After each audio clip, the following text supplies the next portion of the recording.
Cinta rek.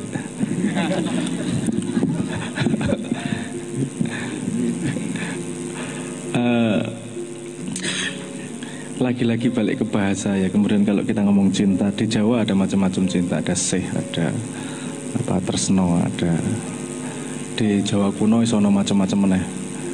Anahata, ada banyak apa persepsi tentang cinta tersebut. Karena cinta yang kita sebut sebagai cinta sekarang cuma urusan, kadang-kadang cuma urusan lawan jenis. Kalau saya melihat begini betapa fundamentalnya yang namanya cinta.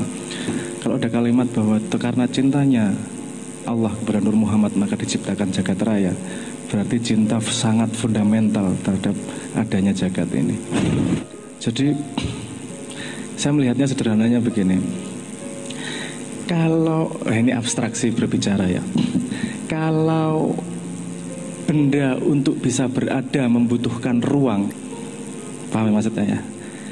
Untuk bisa benda berada itu membutuhkan yang namanya ruang. Tanpa ada ruang gak akan ada yang namanya benda. Itu relasinya sama seperti ketika kata kerja, melakukan sesuatu, bergerak atau dinamika, itu akan ada kalau ada yang namanya cinta. Jadi ruangnya kata kerja adalah cinta. Paham gak maksud saya? Itu relasinya seperti itu yang saya pahami. Jadi cinta bermacam-macam, bertingkat-tingkat. Gak usah yang lebar-lebar, manusia saja. Ketika kecil, cinta yang dia ekspresikan dengan cinta adalah semua hubungannya dengan aku dulu. Aku seneng mencintai aku. Bagaimana ekspresi dari mencintai aku? Mainanku, ibuku, iki wekku, kabeh punyaku, semua berbagi aja nggak mau. Karena itu pelajaran pertamanya dia harus ketika dia punya wadak, dia harus mencintai wadaknya agar bertahan hidup lebih lama. Dia harus menjaga badannya agar hidup lebih lama. Kenapa? Agar dia punya kesempatan untuk memahami cinta yang lebih luas. Setelah itu dewasa sedikit, remaja gini mulai diganggu sama hormon-hormon.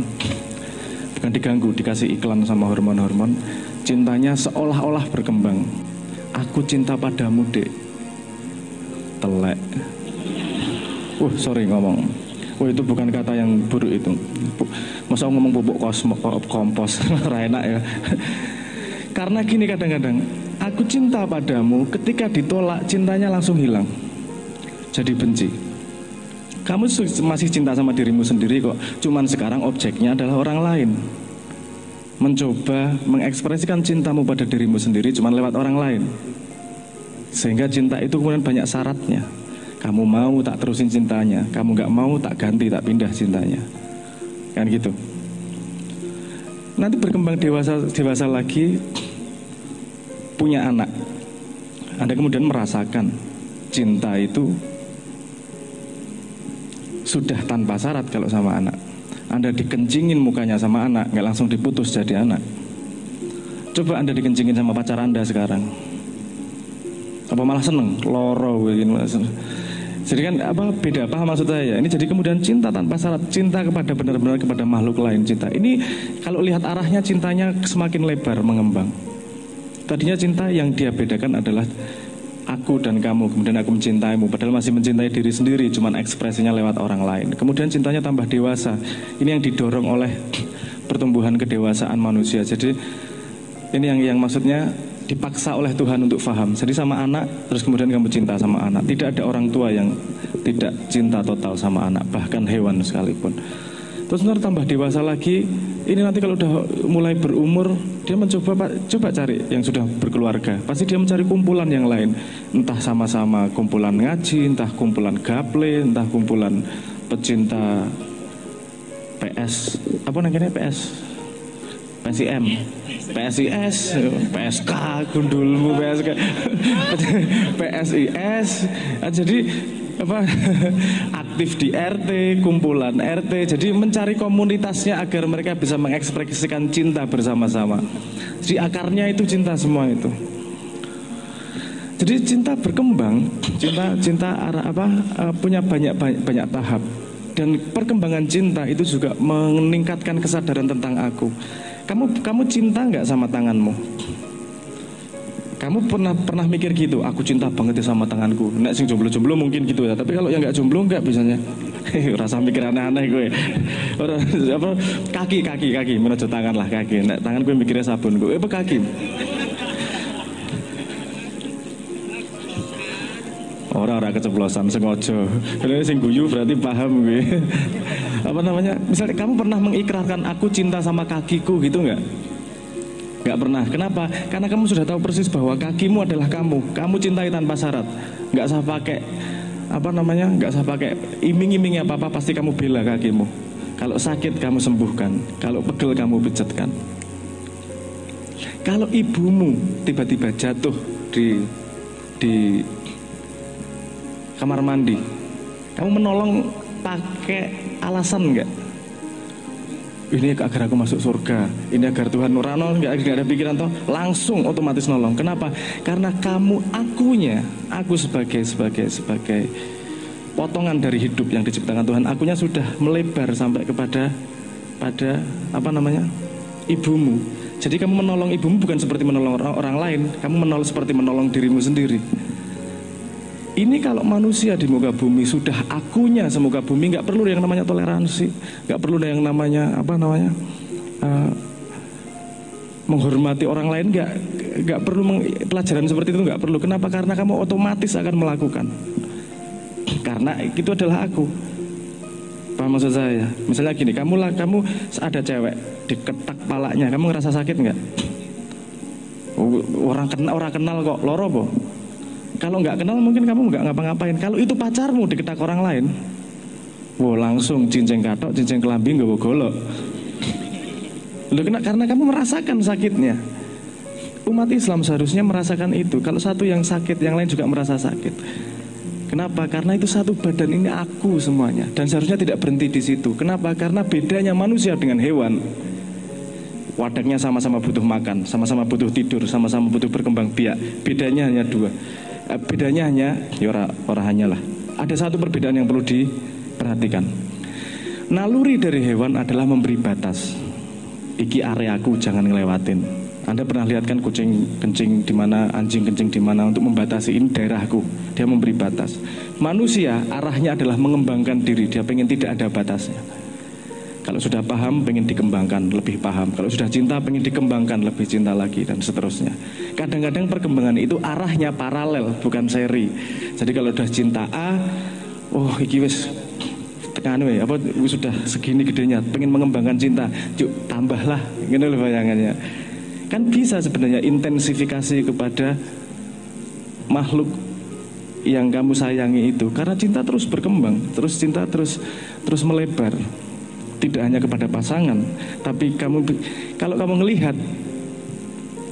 misalnya cowok ngelihat cewek cinta, yang kamu lihat perbedaannya adalah laki-laki mencintai perempuan. Ketika kesadaranmu naik, yang mencintai adalah manusia mencintai manusia. Itu sudah bisa siapa saja. Naik lagi, makhluk Tuhan mencintai makhluk Tuhan. Itu kewan-kewan yang sudah dicintai semuanya. Betul kan? Bagaimana cara mencintai hewan? Dengan menghargai, memberi makan, ikut menjaga, dan seterusnya. Karena tinggal kesadaranmu di mana posisimu, itu akan mengekspresikan cintamu pada posisi yang mana. Jadi kalau pertanyaannya apakah yakin dulu atau cinta dulu, ini lagi-lagi ada limitasi bahasa. Percaya itu ada dua jenis, paling sedikit ada dua jenis. Percaya kepada sesuatu yang kamu tidak tahu, dan satu lagi percaya bahwa sesuatu yang kamu tahu itu pasti terjadi dan tidak akan bergeser. Itu dua jenis percaya yang berbeda. Saya misalnya gini, saya ngomong sama kamu, ada manusia berkepala dua, percaya nggak? Kalaupun kamu ngomong percaya, itu percaya yang tidak kamu ketahui. Paham ya? Tergantung siapa sih ngomong. Nek sing ngomong aku mungkin ya cangkem musuh paling gitu. Tapi kalau yang ngomong Pak Ustadz, masuk ngapusi Pak Ustadz mungkin kan gitu. Tapi ada lagi jenis kepercayaan yang kamu tahu itu tidak akan berubah sepanjang masa. Contohnya kamu percaya pada gravitasi. Walaupun tidak mengikrarkan kamu percaya, tapi bawah sadar di dalam hatimu kamu percaya sama gravitasi. Kalau kamu satu detik tidak percaya pada gravitasi, kamu nggak berani pipis. Iya nggak? Jangan-jangan nggak ke bawah nih, jangan-jangan malah muncul ke atas nih, kan gitu. Kamu bisa melakukan segala sesuatu karena kamu percaya dulu nih.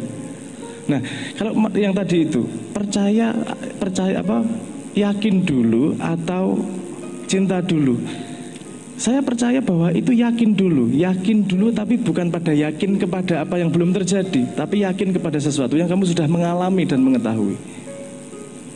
Karena sesuatu yang tidak kita ketahui, kita hanya bisa percaya. Tapi kalau kita mengalami, kita jadinya tahu, tidak hanya percaya. Setahu saya, syahadat Islam itu mengatakan bahwa kita bersaksi tiada Tuhan selain Allah dan Muhammad adalah utusan Allah. Bersaksi loh, bukan percaya loh. Bersaksi artinya kamu memahami betul, artinya mengalami betul. Kalau percaya, Anda belum tentu. Anda percaya ada salju? Anda pernah mengalami? Itu hanya pengetahuan, bukan pengalaman. Ilmu kelakon kandu laku kalau di Jawa. Jadi harus bisa membedakan mana percaya. Iki kosakatanya cuma satu percaya yang tidak diketahui itu tadi sama percaya karena sudah mengalami itu loh. Harus dibedakan ini. Yakinnya di mana? Kamu percaya sesuatu yang kamu sudah mengalami. Banyaknya orang kecewa karena cinta, bukan karena cintanya, tapi karena dia percaya pada imajinasi apa yang terjadi setelah cinta ini berjalan. Bayangin anak-anak itu nek wis cinta engko pasti ngene bojone.